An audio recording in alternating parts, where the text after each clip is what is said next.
bo'ladi. Batafsil ma'lumotlarni ekranga qo'yib qo'yamiz, nomerlarda aloqaga chiqaverasizlar aka-ukalar. Arzon narxlarda faqat bizda aka-ukalar. Ishonchli nomerlar ekranda bo'ladi, aloqaga chiqaverasizlar. Ichki holatlarini ko'rsataman. Bagajlar besplatniy. Kelaverasizlar aka-ukalar. Ichki holatlari mana chiqilaveradi. Nima deysiz, tog'a avtobusga? Avtobuslar ishonchli. Like bosiladi. Jo'natib qo'yiladi tanish bilishlarga. Podelitsiya qilib, tanish bilishlarga uzataverasizlar mana. Mana bu yoqda bloger bachchalar ham bor.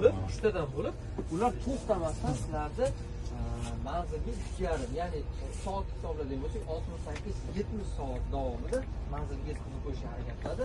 Rossiya pamojidan chiqish hamda Qozog'iston pamojiga kirish jarayonida hozirda biz 65-70 kilogrammgacha yuk olmaymiz. Shu yerda sizlardan